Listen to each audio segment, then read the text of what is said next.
अस्सलाम वालेकुम वरहमतुल्लाहि वबरकातुहू। उम्मीद है तमाम दोस्त बाखैरियत होंगे। अल्लाह पाक मुझे आपको दुनिया आखिरत में कामयाब फरमाए और हजूर पाक सल्लल्लाहु अलैहि वसल्लम की शिफात नसीब फरमाए।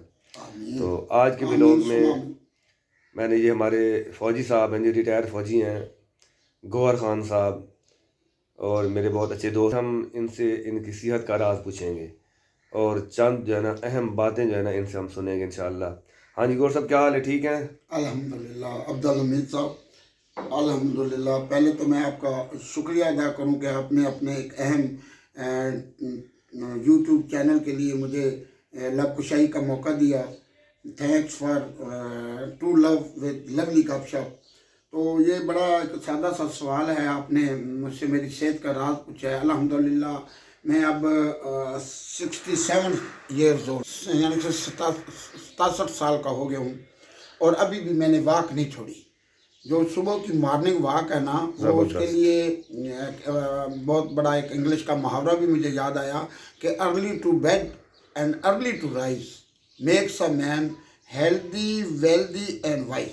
समझदार तो इसका सारा तर्जमा जानते हैं, बच्चों को सब पता है, मगर इस पे अमल करना थोड़ा सा मुश्किल है। मैं आपकी बात हो करूँ, एक तो आपने फरमाया कि मॉर्निंग वॉक, हाँ मॉर्निंग, तो इसके अलावा ग़िज़ा के बारे में आप क्या कहेंगे? ग़िज़ा के बारे में मैं सिर्फ यही कहूँगा कि जब बंदा 50 से प्लस हो जाता है तो उसको चिकनाईदार चीज़ें जिसमें ज़्यादा कार्बोहाइड्रेट हो, उससे थोड़ा सा इज्तनाब करना चाहिए कि वो फैट जिसमें ना आए, और फैट को ख़त्म करने के लिए ज़्यादा फल फ्रूट और ये खीरा, मूली, गाजर, इनको सलाद के तौर पे इस्तेमाल करना चाहिए। और बॉयल करके फ़िश भी ऐसे ही है, जो स्टीम रोस्ट होती है, बॉयल करके फ़िश को यूज़ करें। नमक का कम से कम इस्तेमाल करें, और शुगर की मेडिसिन आप अपनी मर्ज़ी से ना खाएं, डॉक्टर के मशवरे से खाएं कि वो अगर आपको इंसुलिन बताते हैं और कितनी इंसुलिन सुबह दोपहर शाम लगानी है, सुबह शाम लगानी है, तो उनकी हदायत पे अमल करें। बिल्कुल। अच्छा गौर साहब, अगर आप ये हमें बता दें कि आजकल जो है ना ये हालात ऐसे हैं कि हर आदमी परेशान है, डिप्रेशन का शिकार है, तो डिप्रेशन से निकलने के लिए कि आप हमें कोई अच्छा सा वो एक तरीका बता दें। माशाल्लाह, बड़ा आपने बहुत ही प्यारा सवाल किया है। डिप्रेशन से निकलने के लिए वज़ू है। अगर आप अक्सर वज़ू में रहते हैं, नमाज कुरान, तो नमाज कुरान भी आपको आसान हो जाता है। जब बंदा वज़ू में रहता है तो साथ ही कोई मस्जिद हो तो कहता है यार मैं तो वज़ू में हूँ, मैं जल्दी से नमाज क्यों ना पढ़ लूँ, मैं वज़ू में हूँ, मैं एक सिपारा कुरान मजीद क्यों ना पढ़ लूँ।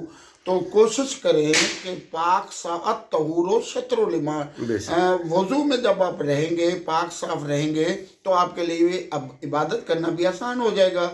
और इबादत दिल और दिमाग का सुकून है। अगर आप सुकून ढूंढते हैं तो वो नमाज में है। मिलता है क्या? नमाज में सजदे में जाके दे।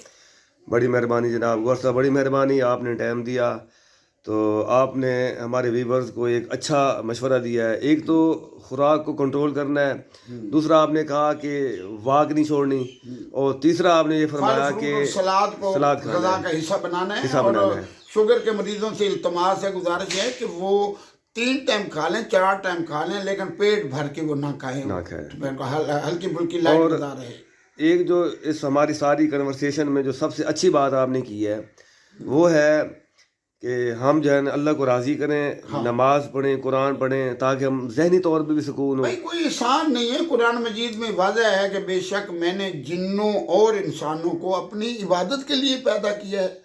देखो ना, जब ये एक मोबाइल है वो कन्वर्सेशन के लिए है, और वो हमारे राब्ते के लिए है, जब वो राब्ता ही नहीं करवा रहा तो बेकार हो गया। एक मकनातीस है, उसकी एक सिफ्त है कि वो लोहे को खींचता है, लेकिन अगर वो लोहे को नहीं खींच रहा तो वो हम उसको मैग्नेट नहीं कहेंगे, मकनातीस नहीं कहेंगे।